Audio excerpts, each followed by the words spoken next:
is 11 problems a period, but y'all will take the exam Tuesday, right?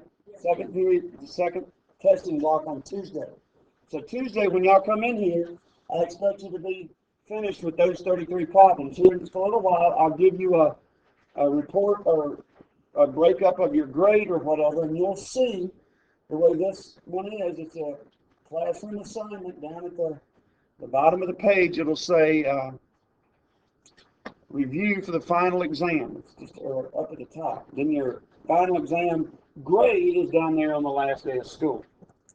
But anyway, when we go to the media center here shortly, if you go to 10marks.com and you can practice, and if you'll tell me about it, I'll look up and I can change some of these review grades from 50s and 60s and 70s quiz grades to 70s, guys. I can let it be bonus for those grades. Your final exam can replace one of your low test scores if you need to replace that.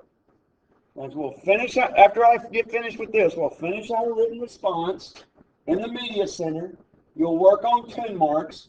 If you need to turn in any USA test prep, guys, you'll see I've loaded everything in. I got nothing else. I changed all the IPs to zeros if I had to, except for this thing that you got right here and the final exam from Friday. If you need to print a USA test prep page for me, print that. Okay. It'll also have your final score. It'll say final/EOCT. That's what we got back from the state on the EOCT. I'll give that to you here in just a second. I ask you guys to work these problems up here, 2, 5, 8. What I want to come up with is a equation for those problems. This was the equation of the problems I did 6th period. It's up here, look. 6th period was 3n. So they did 11 problems. When you plug in 1, you get 3. When you plug in 2, you get 6. When you plug in 3, you get 9. So they did the multiples of 3. What I wanted you guys to do, what I wanted y'all to do is 1 less than that. So how would you write an equation for 1 less than the multiples of 3? Go. Yeah. So if I said a sub n equals 3 to the n minus 1, that would mean if I plugged in the numbers 1 through 11, that would give me this set of numbers right here. 2, 5, 8, 11, 14. Guys, this is how this stuff is asked of you on an EOCT or something like that. It'll say, come up with an equation for that situation, and you just got to come up with an equation that gives you those numbers. So when I plug in 1, 3 times 1 is 3, minus 1 is 2. When I plug in 11, 3 times 11 is 33, minus 1 is 32. Just all those numbers in between. So here we go. This is the first one. If there's not a question on it, if somebody doesn't want to see something, we'll just go through the answer, but I can work it as well. So you got to speak up here and say something if you need me to work it. The first one you guys had was number 2. What was the answer to number 2? Yeah, B, 4.5. Anybody? Do I need to work that one? D equals square root of, I just want to at least set it up. X1 minus X2 squared plus Y1 minus Y2. For those of you that use it, you may have to write X2 minus X1 or Y2 minus Y. It doesn't matter. I can keep saying that over and over and over again, but guys, until you do it a couple times and see, if here I said -3 minus a -1, if I did it in X2 minus X1, that would just give me -2. But -2 squared is also +4. So right here, that gives me -4 plus 8 is 4 squared. So 4 plus 16. Guys, that's not the way you're used to writing that as 4.5. You're used to taking that number and simplifying it. If you simplified the square root of 20, if you simplified it, you would get 2 on the square root of 5. You guys, with a calculator, if you'll take your calculator real quick and you'll do 2 on the square root of 5, Or if you'll do square root of 20, you'll see that you'll get 4.5. Again, guys, so often I try to get y'all to understand how to take ESET. Look up here. Is there any way 2.4 could be the square root of 20? No. 2.8 can't be the square. As low as 2, as high as 3. 3 squared is 9. This is all the way to 20. 5 squared is 25. There's no way it can get down to this number right here. So the only number that's even around the square root of 20 is 4.5. So like whoever said, the correct answer was B. Midpoint, given the endpoints, so you add them together, divide by 2. Correct answer, anybody? C. Number 5 is C.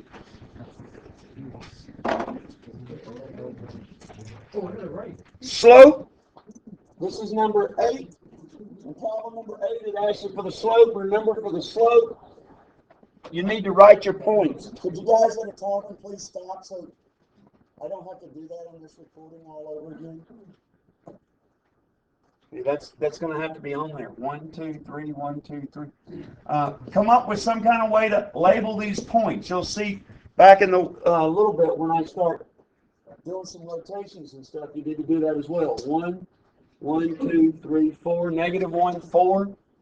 B is -1, 4.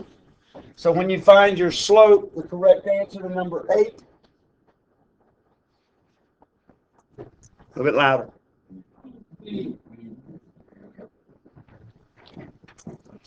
10 says write the slope-intercept of the form of the equation.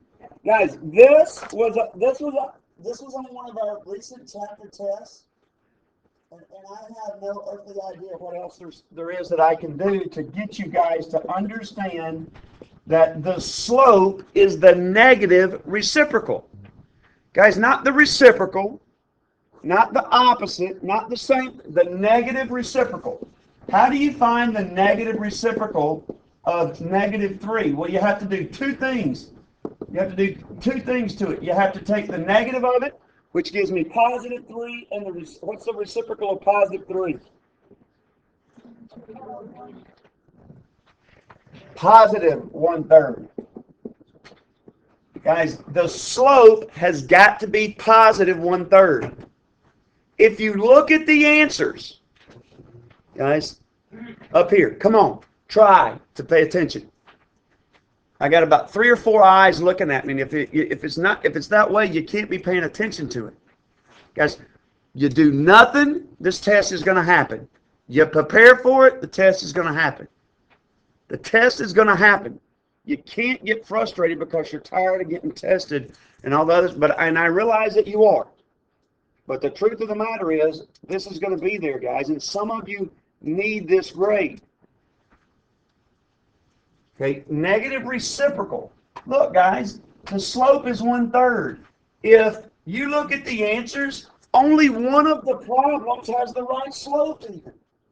The answer's got to be this.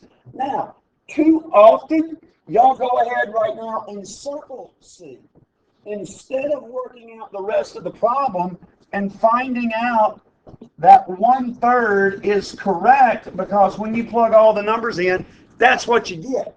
You guys will go, oh, the negative reciprocal is 1/3. The answer has to be 1/3, and you've made some kind of little mistake. Guys, that's how you get these things correct, is you be concerned enough about what's going on to go 2 equals -4/3 plus B. 2 is 6/3 when you get a common denominator. So when you add that over here, you get 10/3 equals B. So now I got double confirmation that I have a slope of 1/3, a y-intercept of 10/3. So the correct answer must be C. And number 11 is C. 12, the formula for area.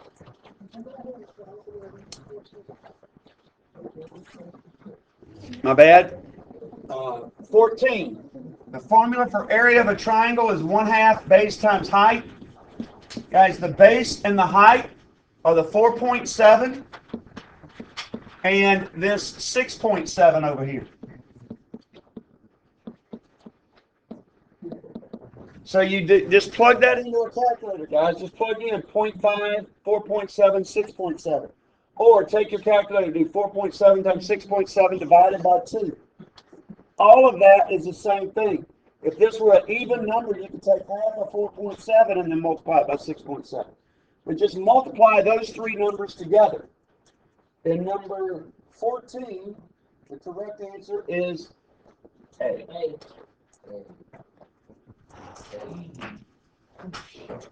15. Solve for x. If each figure is a parallelogram, what do you know about opposite sides of a parallelogram? They're equal. So x minus 1 equals 10. So x must be 11. B. 20. Okay, what do you know about this one? Perplexed my students yesterday in my 6th period class because they said they didn't understand that this was a different figure. But guys, think about this. What do you guys know? You know the sum of the interior angles of a triangle. Look, I can go right here, and that makes 2 triangles. So if the sum of the interior of one triangle is 180, what's the sum of the interior with 2 triangles in it? 360. 360. So what you do is you say this angle with the question mark, and then take 98. Come up with a calculator. Take 98, 115, and 65 and add them all together. What was 98, 115, and 65? If you got the answer to it, guys, somewhere somebody had to figure it out. And one way. Not what's the answer. What does this add up to be? 278.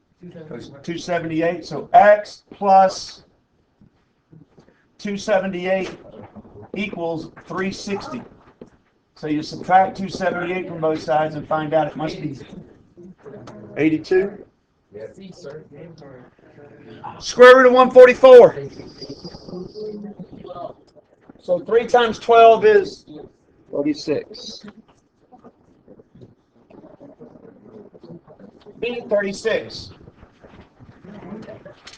Okay, in this problem, guys, the biggest thing that I noticed about this problem and watching y'all work some things, for some reason or other, we don't seem too excited or concerned or whatever about writing these points, guys.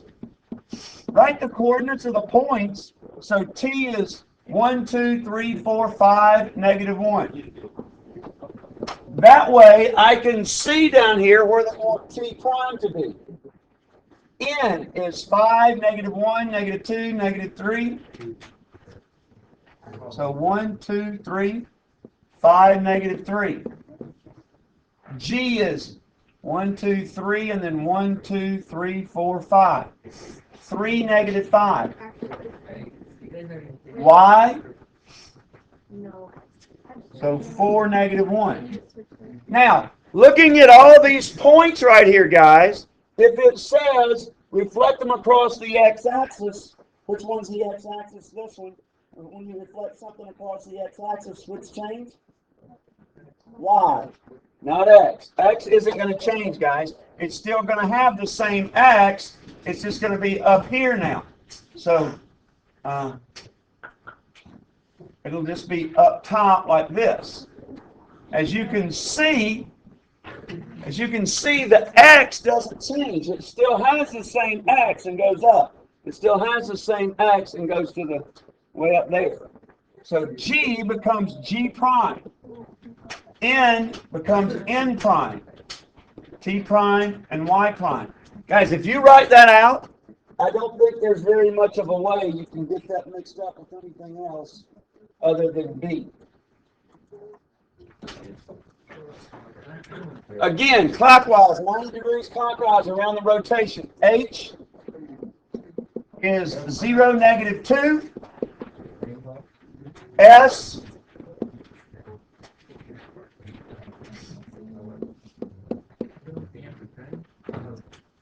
so look up there. Look up here, please. Look, rotate negative y, x. A 90-degree rotation. is negative y x. So if this is h, h prime becomes the negative of a negative 2. And x becomes this. So 0, 0, negative 2 becomes 2, 0. So there's h prime. V.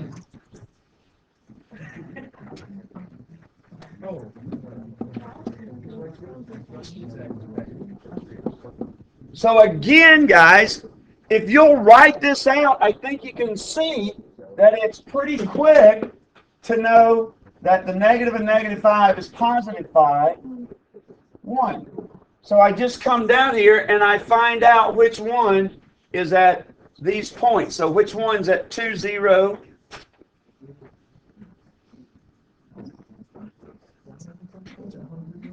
I don't have a 2, 0 there.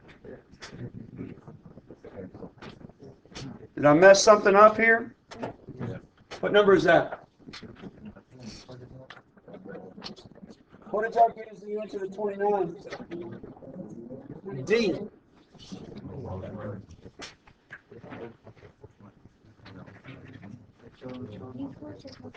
What did I do?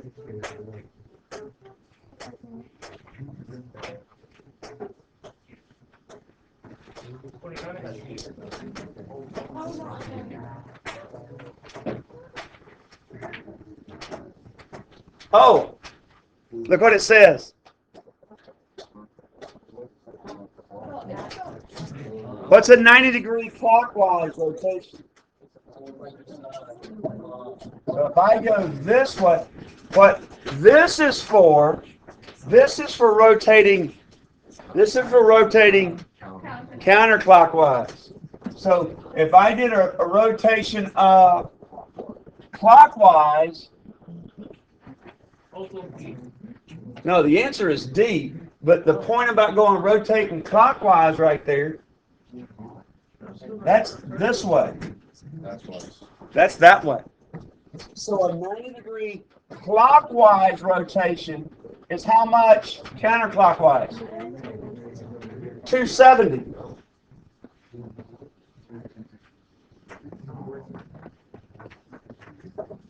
So I got got by the problem that I told y'all to try to watch out for.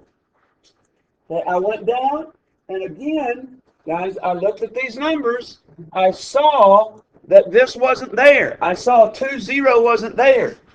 Too often, you guys will go, oh, that's no big deal. Guys, this is a big deal. So now, watch what happens here. Now, watch what happens when I realize that it said clockwise, not counterclockwise. Look, this is a clockwise rotation of 90 degrees. It goes with the clock. So when I go counterclockwise to the left, I end up right there. So that's y. So h prime should be y, which is still negative 2. And the negative of 0 there doesn't make a sense. Then s prime is negative 5, negative 1. And then v prime is the negative of a negative x is 4, or excuse me, negative 4 stays the same. Then the negative of negative x is 3. So h prime, s prime, and v prime. And now it works out to the correct answer. And then last one real quick, 32.